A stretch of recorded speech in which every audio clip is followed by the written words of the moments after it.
கஜேந்திரனோட உழைப்பு அப்புறம் போலாவோட துணை மாயமாவே நிலைமைய மாத்துச்சு. பேராசை பிடிச்ச லாலா உருவாக்கினாரு ஒரு விளையாட்டு. அவர் பங்குக்கு கிடைச்சது மண்ணு தான். நல்ல எண்ணத்தோட யாரு மனசை ஜெயிக்கிறாங்களோ அந்த கடவுள் கூட அவங்களுக்கு தான் முன்னேற்றத்தை கொடுப்பாரு.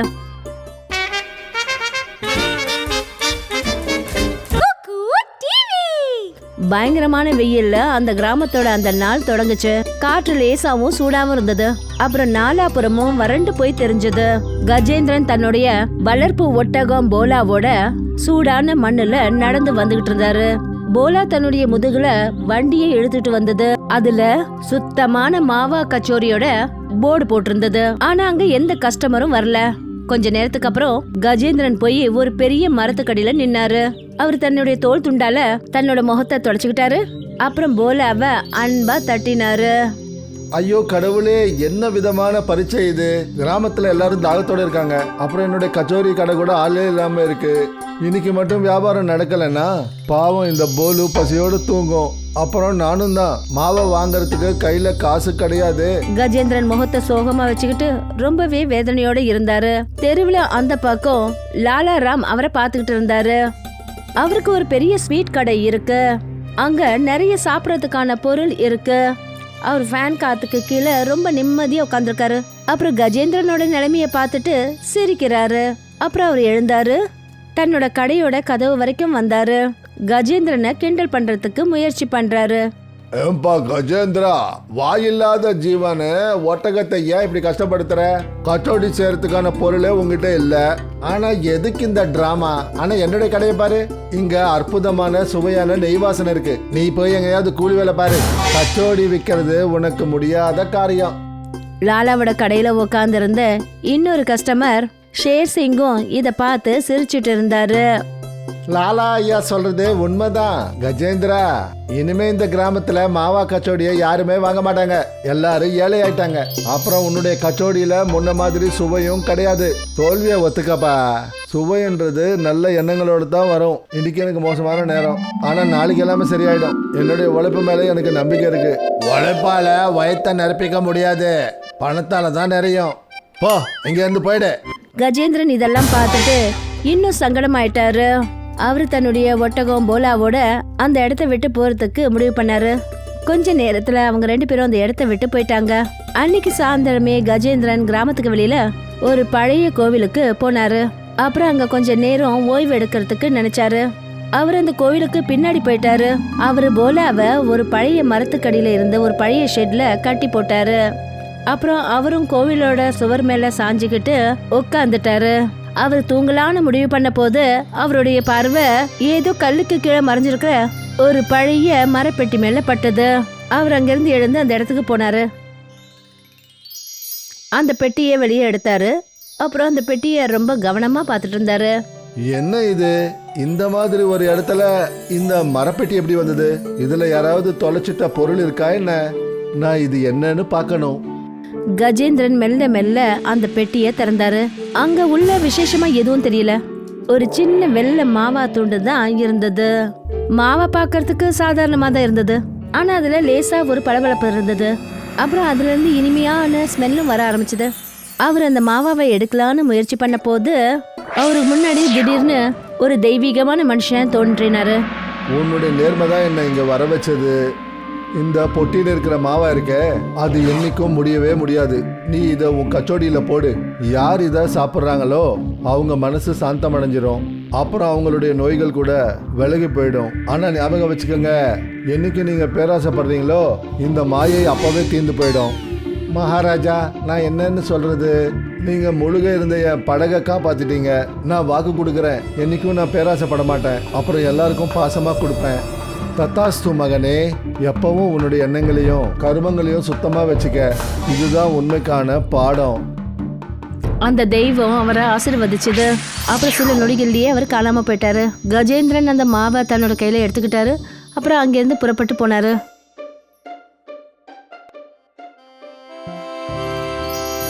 மறுநாள் கஜேந்திரன் மறுபடியும் தன்னுடைய வண்டியை தள்ளிக்கிட்டு மார்க்கெட்டுக்கு வந்தாரு. அவருடைய முகத்துல இந்த தடவை ஒரு விசித்திரமான சிரிப்பு தெரிஞ்சது. அவர் போலாவை ஒரு இடத்துல நிறுத்தினாரு. அப்புறம் அந்த உணவு வகைகளை தயாரிக்க ஆரம்பிச்சாரு. அவர் அதே பெட்டியில இருந்து தான் மாவாவை எடுத்தாரு. அப்புறம் அவர் அதை எடுத்ததும் அதுல மறுபடியும் மாவா நிறைஞ்சிடுச்சு.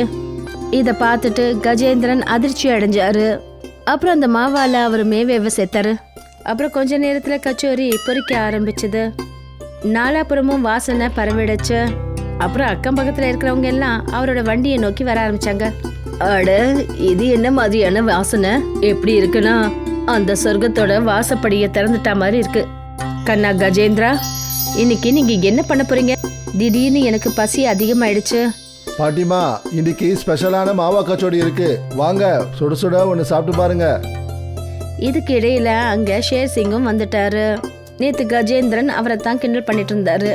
அவர் வாசனைய முகந்துக்கிட்டே வண்டி கிட்ட வராரு. கஜேந்திரன் எல்லாருக்கும் ஃப்ரெஷ்ஷான மாவா கச்சோரிய பரிமாறினாரு. ஷேர் சிங் ஒரு பெரிய காரை எடுத்துக்கிட்டாரு. அப்புறம் அவருடைய முகம் திடீர்னு சந்தோஷத்துல நிறைஞ்சிடுச்சு. வாவ் கஜேந்திரன் தம்பி, நீங்க என்ன சாப்பிட கொடுத்தீங்க?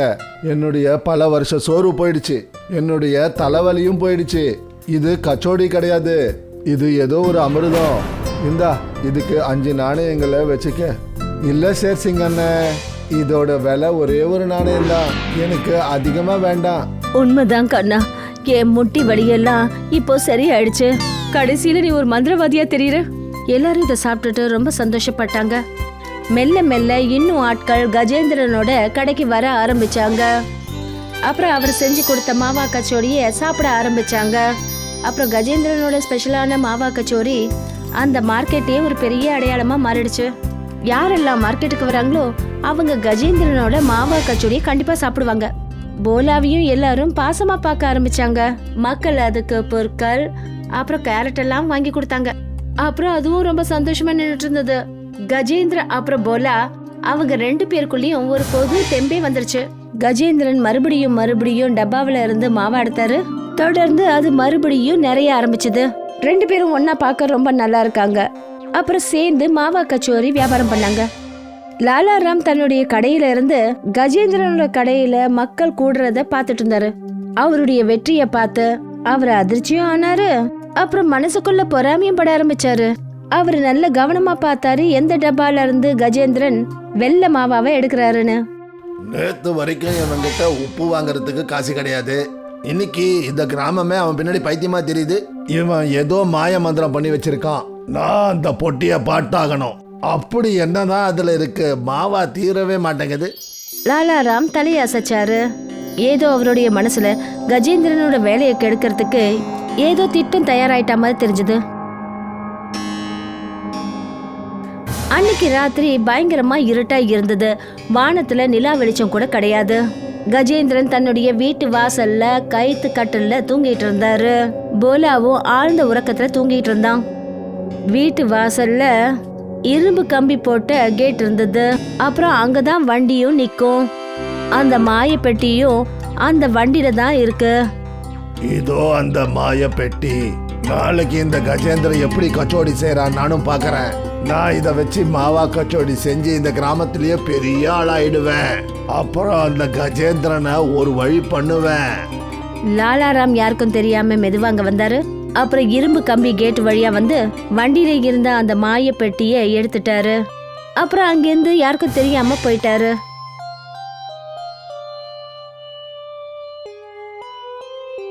மறுநாள் காலையில லாலாராம் தன்னுடைய கடைக்கு சீக்கிரமா வந்துட்டாரு. அவர் அந்த பொட்டியை திறந்தாரு. அதுல வெள்ளை மாவாவை பார்த்தாரு. அந்த மாவா பார்க்கறதுக்கு நார்மலா தான் இருந்தது. ஆனா அதுல இருந்து கெட்டு போன முட்டையோட ஸ்மெல் வந்தது. அவருடைய முகமே மாறி போச்சு. ஆனாலும் அவர் யோசிச்சாரு, இந்த மாயா மாவா அவரை இளமையாவும் பலசாலியாவும் மாத்திரும்னு நினைச்சாரு. அது நல்ல ஸ்பூன்ல எடுத்து கொஞ்சமா சாப்பிட்டாரு. ஒன்னும் நடக்கல.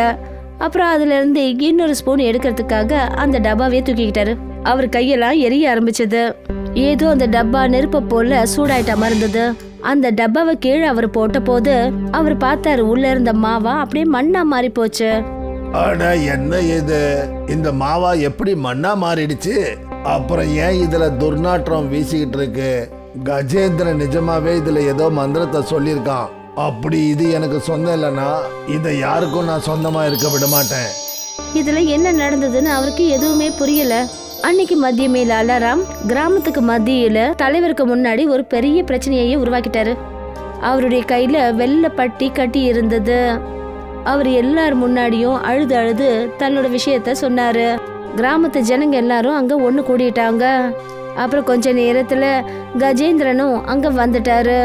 பாருங்க தலைவரையா, இந்த கஜேந்திரன் நம்ம எல்லாரையும் ஏமாத்திட்டு இருக்கான். இந்த பொட்டி மாய பொட்டி. இந்த உண்மையை தெரிஞ்சுக்கிறதுக்காக ராத்திரி நான் இந்த பொட்டியை எடுத்துட்டு வந்துட்டேன். பாருங்க, இதுல கருப்பு மண்ணும் துர்நாற்றம் தான் இருக்கு. இது நமக்கு கெடுதலை ஏற்படுத்தும். தலைவரையா, நான் யாருக்கும் கெடுதல் நினைச்சது கிடையாது. இது சாது ஐயாவோட பிரசாதம். லாலாராம் இதை திருடி இருக்காரு. திருடுறது பாவம், அதனாலதான் இது மண்ணா மாறிடுச்சு. தலைவர் ஐயா ஒரு புத்திசாலி மனிதர். அவர் யோசிச்சாரு, அப்படி அந்த பொட்டி உண்மையிலேயே மாயைனா அது நிச்சயம் ஒரு நேர்மையான மனிதர் கையில தன்னோட உண்மை என்னங்கிறத நிச்சயம் காட்டும். அப்படி இந்த பொட்டி நிஜமாவே மாயன்னா இது நேர்மையான மனுஷங்கிட்ட தன்னுடைய நிறத்தை காட்டும். கஜேந்திரா, நீ அந்த பொட்டியை எடு. அப்படி விஷயம் உண்மைன்னா எல்லாரும் முன்னாடியும் தெரிய வரும். லாலாராம் மனசுக்குள்ளேயே சிரிச்சுக்கிட்டாரு. கஜேந்திரனுக்கும் அடிபடும்னு அவரு நினைச்சாரு. கஜேந்திரன் அந்த பொட்டியை கையில எடுத்ததும் மண்ணு மறுபடியும் வாசனை நிறைஞ்ச வெள்ளை மாவாவா மாறிச்சு. தலைவர் ஐயா அந்த மாவாவை கொஞ்சமா சாப்பிட்டு பார்த்தாரு. அப்புறம் அவரோட முகத்துல உடனே சந்தோஷம் வந்தது. வாவ், இவ்வளோ இனிப்பான சுவையான மாவாவை நான் இது வரைக்கும் சாப்பிட்டதே இல்லை. இது நல்லாவும் இருக்கு, ஆரோக்கியமானதாகவும் இருக்கு. இத பார்த்துட்டு எல்லாரும் அதிர்ந்து போனாங்க. அப்புறம் எல்லாரும் புரிஞ்சுக்கிட்டாங்க, உண்மையான குற்றவாளி லாலாராம் தானே. லாலாராம், நீ திருடினது மட்டும் இல்லாம ஒரு நேர்மையான மனுஷன் மேல பொய் குற்றத்தை சுமத்திருக்க. மாய அந்த பொட்டியில இல்ல, கஜேந்திரனோட எண்ணத்துல இருக்கு. உன்னுடைய பேராசை பிடிச்ச கண்கள் இதுல மண்ணை பார்த்திருக்கு. ஏன்னா உன் மனசு கலங்கப்பட்டது. இவனை கிராமத்தை விட்டு வெளியே அனுப்புங்க. இவன் ஒரு திருடன். இல்ல தலைவரையா, இவரை மன்னிச்சிருங்க. இவரை உழைக்கிறது எப்படின்னு கத்துக்க சொல்லுங்க. பேராசை வேண்டாம். என்ன மன்னிச்சிருப்பா. என் பேராசனாலதான் இப்படி செஞ்சிட்டேன். இப்ப நான் வெக்கப்படுறேன்பா. நான் வாக்கு கொடுக்கறேன், இனிமே இந்த மாதிரி நான் எப்பவும் செய்யவே மாட்டேன். அப்புறம் எல்லாருக்கும் உதவி செய்வேன். லாலாராம் தன்னுடைய தவற உணர்ந்துட்டாரு. அப்புறம் வெக்கப்பட்டு தலகுனிஞ்சு நின்னாரு. இதோட இன்றைய நாள் முடிந்தது. அன்னைக்கு சாயந்தரமே லாலாராம் தன்னுடைய கடையை மூடிட்டாரு. இப்ப கஜேந்திரனோட வண்டி கடையில அவருக்கு உதவி பண்ணிட்டு இருந்தாரு. அவரு போலாவை பாசமா தட்டி கொடுத்தாரு. அப்புறம் அதையும் அவரு பாத்துக்கிட்டாரு. இப்ப கஜேந்திரன் மறுபடியும் வண்டி கடையை நடத்திக்கிட்டு வந்தாரு. அந்த உண்மையான மனசோடவும் நன்றி உணர்வோடும் அவர் எல்லாருக்கும் சுவையான மாவா கச்சோரியை கொடுத்தாரு. இந்த மாவா கச்சோரி மாதிரி எதுவுமே கிடையாது. இத நான் என்னைக்கு சாப்பிட ஆரம்பிச்சேனோ அன்னையில இருந்து நான் ஆரோக்கியமாவும் ரொம்ப சுறுசுறுப்பாவும் இருக்கேன். ஆமா கஜேந்திரா, இந்த மாவாவை சாப்பிட்டதுக்கு அப்புறமா 10 வயசு எனக்கு குறைஞ்ச மாதிரி இருக்கு. இந்த மாவா கச்சோடியில எந்த மாயையும் இல்ல, உண்மைக்கும் நேர்மைக்கும் கிடைச்ச பலன். நானும் உங்க எல்லாருக்கும் சொல்ல ஆசைப்படுறது என்னன்னா, என்னைக்கும் உண்மைக்கு துணையா இருங்க. பேராசை வழிய தேர்ந்தெடுக்காதீங்க.